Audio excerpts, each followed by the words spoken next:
Alright, so we're at kind of a slow point in the year. Everything, I think, is trying to get out of the way of the Avengers. And there are a couple movies out that I might go see tomorrow if I'm really feeling the mood. But on the whole, just nothing that really gets me. We usually hit it around this time of year, so I figure let's do another editorial. Let's just do something kind of out there where I just give my opinion on whatever. So I put it to a vote online and of a couple different ideas. And the one that most people seemed interested in was an in defense of, where I take a movie that I liked that everybody else seems to hate and, give my reasons why I don't hate it. And I think this is kind of timely because along with Avengers coming out next week, early this summer, we have Dark Phoenix, which apparently, thankfully, is going to be the final chapter of the Fox X-Men brand, which has been running since the early 2000s, so that the X-Men can then be reintegrated into the Marvel Cinematic Universe. So there's a lot to unpack there, but I think now is a good time to take a look at what is widely considered the most hated of the X-Men movies. And that is X-Men Origins Wolverine. And this is the point where I am about to lose every bit of credibility I have ever come up with as a film critic. I'm sure a lot of people are going to hear this. I'm sure they read the title of the video and they are already writing me off if they haven't already. But I am going to say it loud. I'm going to say it proud. I like X-Men Origins Wolverine. More to the point, I'm going to go so far and say I think it might be my favorite of all of the original run of X-Men movies. And now let's be clear about this. Are we saying that this is a good movie? No, not really. But then again, none of the original run of X-Men movies are actually good. They're passable, or they have good parts. They're C+, B- films at best, with only First Class and Logan actually moving up that ladder to maybe getting into A territory. I know Logan was one of my favorite movies that year. But that's one movie out of what? 10? Almost more? And I think that's where we have to start with my defense of this film, is that I have never understood the absolute venom, no pun intended, that this film and subsequently X3, The Last Stand, I have never understood the just downright hatred, the bile, the Batman and Robin levels of angst that this film has elicited, when to my mind it is no worse than any of the other X-Men movies that had come out to that point or since. I mean, honestly, really go back and look at those other X-Men movies. And I have made this case, I made this point when I was doing my review of X-Men Apocalypse back in the day. But the X-Men movies had good ideas, they had good actors, they had good moments, but they're not good films. Everything that people pick apart about Wolverine is there in the previous X-Men movies. And I have a theory that I think what people have been glomming onto and what people have been, really obsessing about has been more about them kind of coming to terms with the fact that those other films, the two films, especially X2, which had been considered one of the best comic book movies ever up to that point, realizing that this film kind of put a spotlight on all the problems those previous X-Men movies had and made people start to kind of get a little uncomfortable. Because you got to understand, one of the reasons the X-Men movies are so ingrained in so many people's consciousness and why they are so important is because up until fairly recently, we were pretty convinced this is as good as comic book movies were gonna get. You know, this was before the Marvel Cinematic Universe showed us you could take even the most ridiculous of concepts like a talking raccoon and make it a viable franchise. Okay? But the problems were there from the start, folks. And I think that X3 and then this movie came out, and those problems seemed larger. They couldn't mask them as well. And I think people just jumped on that, and ever since have just been riding this poor movie for really overblown reasons. So let's talk about some of these reasons. Let's talk about some of the things that I've heard criticism. Before I begin, let me stress here, because I think this is important to stress. I am simply offering my opinion. Okay? Every critic, all anybody can do, is offer their opinion on a topic. Mine is not the end voice. If you do not like this movie, then that is your God-given right. I am not here to call you stupid because you disagree with me. I'm here simply because I feel like this movie and a lot of other movies like it have just been the whipping boys for so long. So many people have taken such joy in ripping them apart, but nobody has ever stepped up and said, hey, maybe this isn't that bad. I mean, we have internet videos about how Star Wars Episode 1 has redeeming qualities, but nobody has done it for this movie. And I just feel that as somebody who did enjoy this movie and still does, that I just want to come out and say, this is why, A, these problems don't affect me, why they don't bother me, and B, why I do like it. What about it did appeal to me? Just to feel like there's someone else on the other side. If you don't agree, fine and dandy. You know, as my mother would say, that's why they make different flavors of ice cream. But I just feel like this film has taken it on the chin for so long. Somebody needs to stand up. And today, that someone is me. So anyway, let's talk about some of these issues. So people talk about it's too convoluted, or, you know, you can tell like the editing is bad, where they've cut stuff out and they've put stuff in, and it doesn't match up for a prequel. It doesn't match up with the original timeline of the films in any, or where it matches up, it doesn't make sense, you know, and, you know, the origin story is too convoluted. Deal. Granted. I can't defend that. You're absolutely right. It reeks of editing, of bad editing, and if you watch any of the DVDs, they have deleted scenes or alternate endings or things that made not as much sense, but made a little bit more sense than what they went with.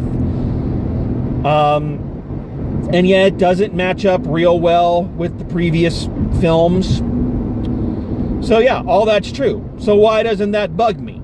Well, my answer to that has always been, have you read a Wolverine comic in your life? Wolverine is one of the most convoluted characters ever created. That is the problem, as the X-Files and Lost and God knows how many other shows will tell you. When you create a character with a mysterious backstory and you have no fucking clue what that backstory actually is.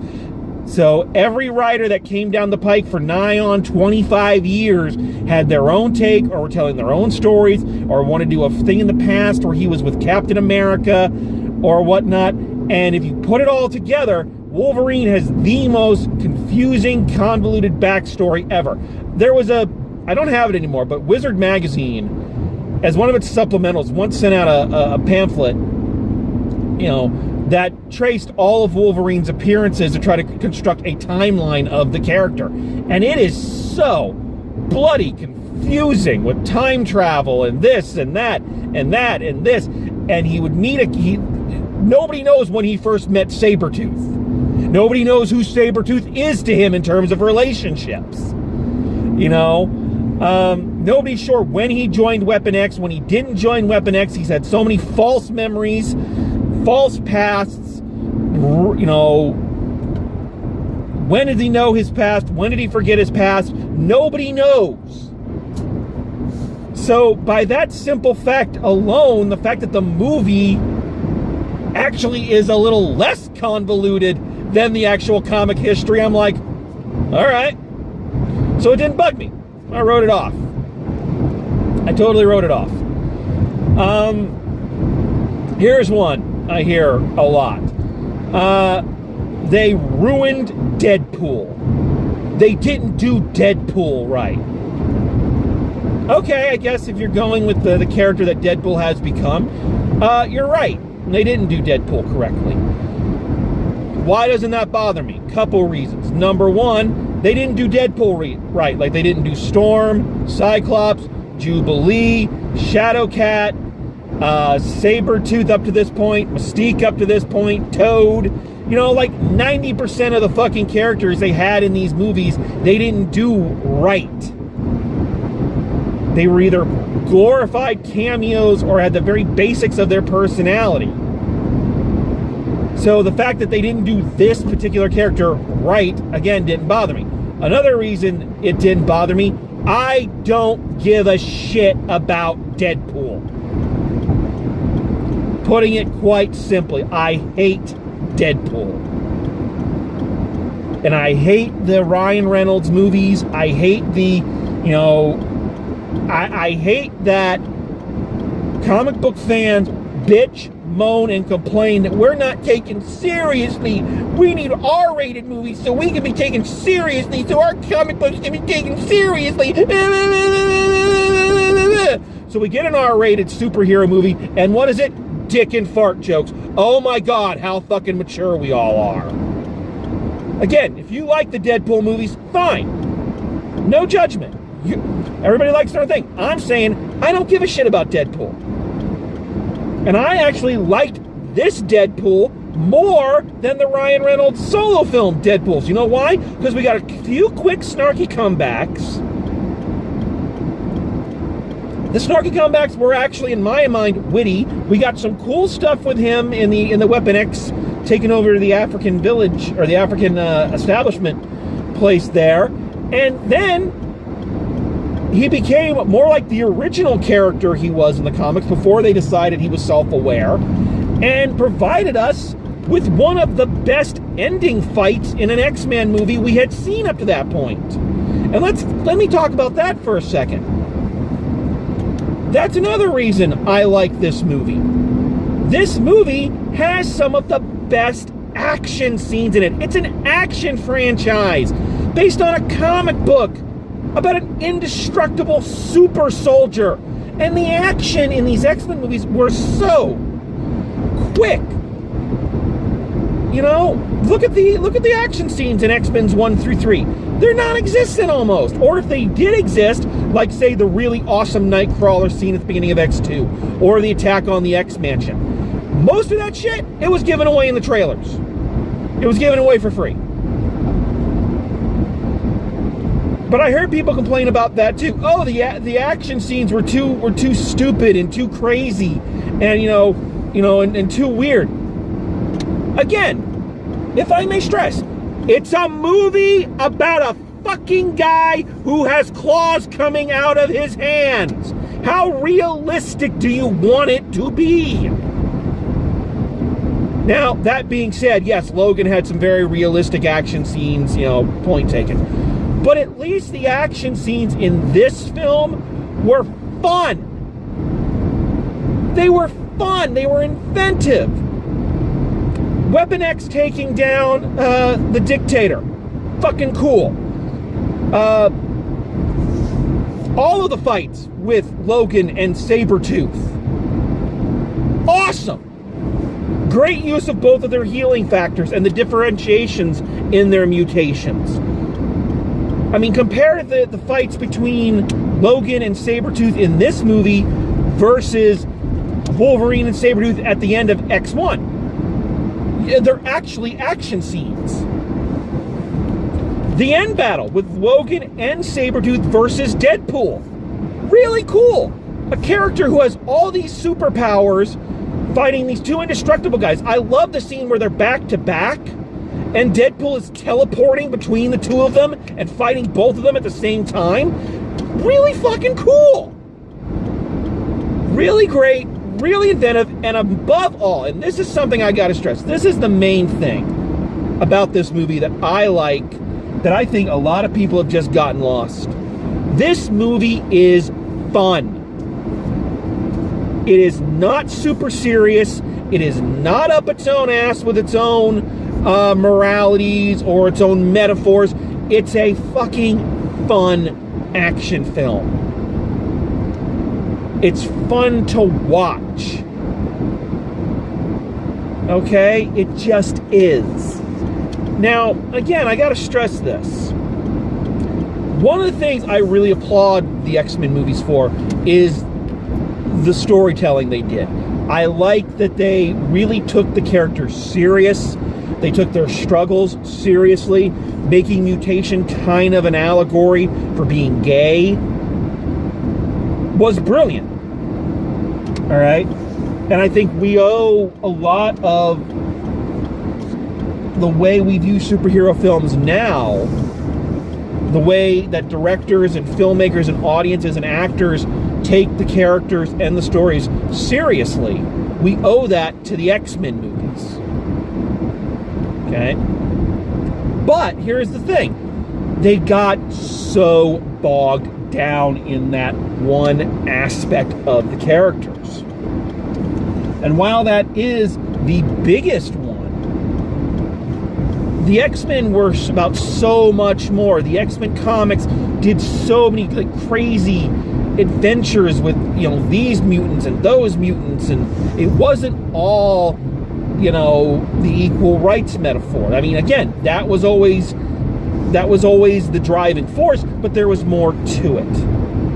And I like that after 3 movies of it, and 3 movies again where I think they did some fairly interesting things with the concept. It was nice to just see a movie that's going, you know what, we're going balls to the walls fun. Because that, while the deeper metaphor may be about what the X-Men were about, Wolverine has always been about, watch this guy who is indestructible kill people. I mean, that's basically it. I love the action scene where he's being chased on the motorcycle by Weapon X trying to come get him. Yeah, crazy and stupid, but I love it, man. It's so much fun. He gets shot off the motorcycle, goes flying up, gets the claws out, they slice through the helicopter.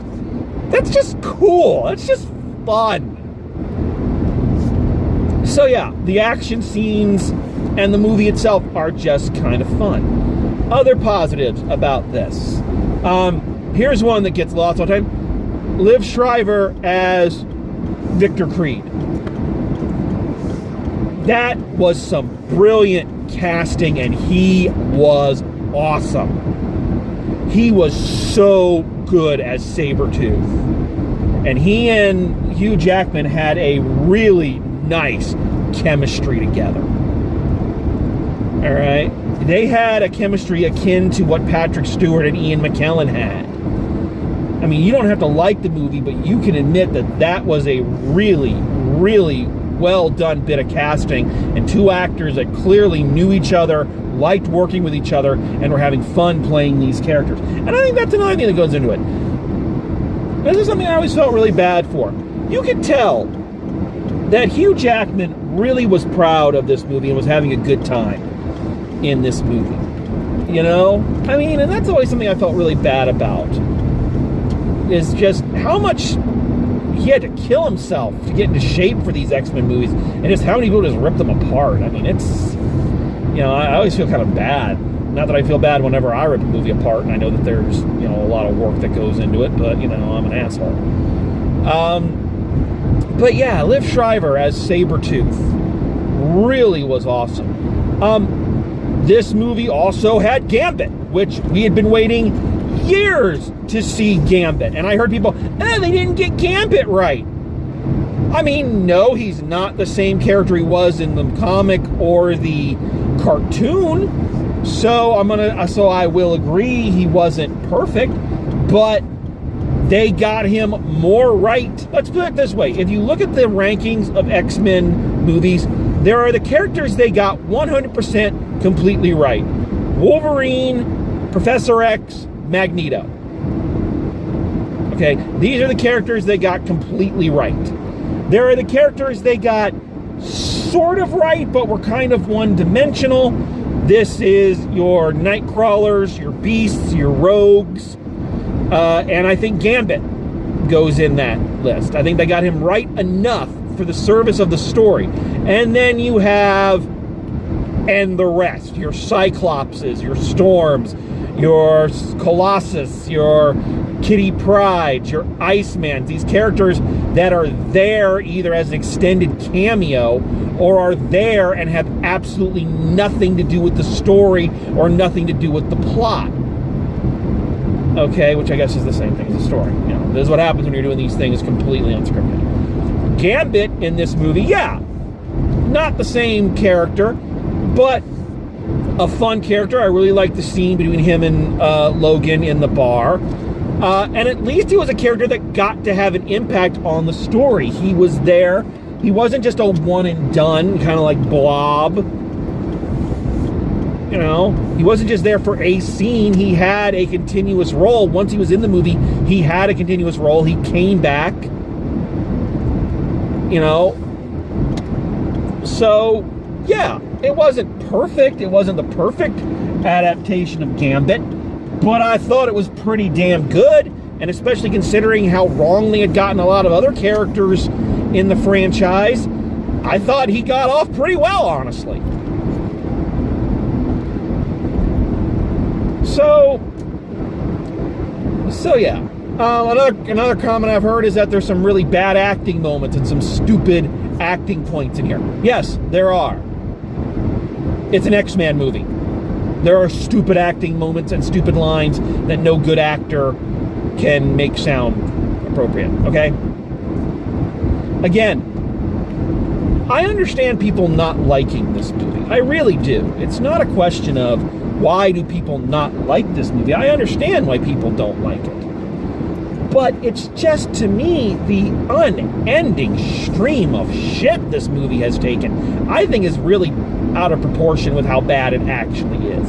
I put this movie in the same category as I put something like The Hurricane Heist.